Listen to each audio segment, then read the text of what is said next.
A great way to think about range is that as we sing higher, the vocal folds must thin. A simple way to think of this is the strings on a guitar. Guitars are arranged from low string to high string, and as you can hear as I'm plucking them, this lowest string here is the thickest string on the guitar. This highest string here is the thinnest string on the guitar. And this law of physics needs to apply inside our voice as well. The strings are arranged in fourths. This is an E, this is an A, this is a D, G. And the voice itself is also arranged in fourths in that every 4 notes in rise, our folds need to adjust their mass. Every 4 notes here, the string needs to be thinner in mass. The muscle inside our vocal fold is called the thyroid-arytenoid muscle. That's the muscle that will thin or thicken the vocal fold. That's essentially what the strings are doing here, is mirroring what the vocal folds are doing inside your body. Can't see or feel what's going on here. That's why I'm using the guitar as the analogy. And so as we sing a scale, if I start on an A,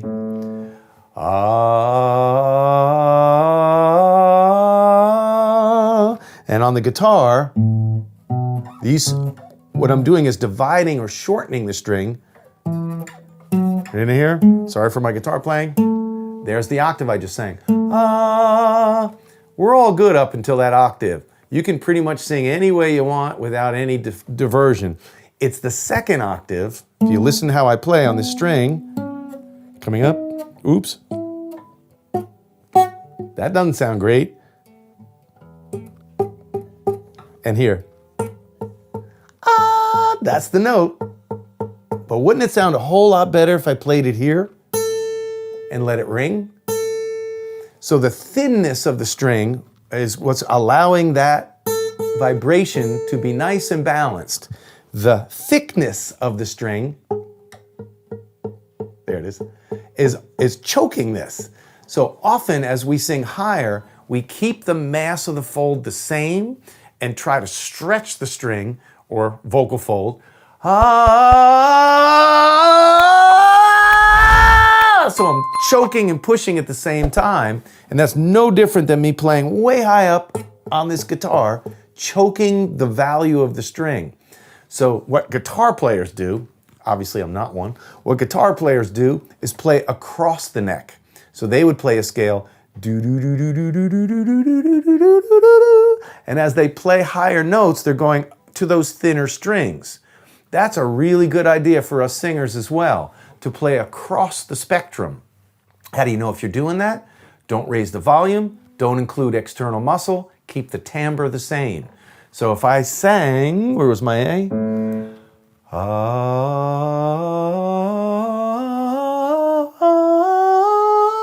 You can hear where I crossed over there. That's essentially like going to the next string. This can be smoothed over with skill setting, meaning we just keep working on that changeover, that transition, exactly how a guitar player will practice, so you can never tell when they're going from one string to another.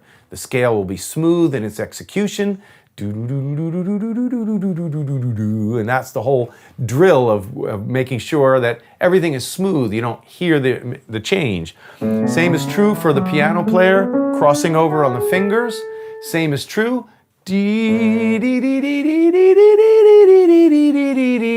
for singers. We're looking to make that a nice, smooth exchange. What I'm allowing to happen in my anatomy, though, is a thinning. If I just set this guitar down here, I'll show you with my hands, which if you don't own a guitar, is the next best thing. You're going to sing like this.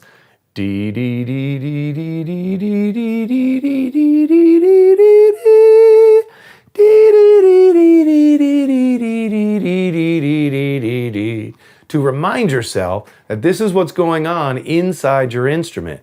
Do you think a thicker fold requires more air? Do you think a thinner fold requires less air?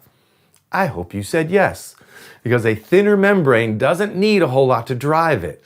If we present more air pressure underneath that thin fold, guess what it's going to do? It's going to thicken. Remember the sound I made on that guitar string? Donk, donk, donk, donk, donk, right? So it's not your voice's fault that this is going on inside. It's the environment we're presenting.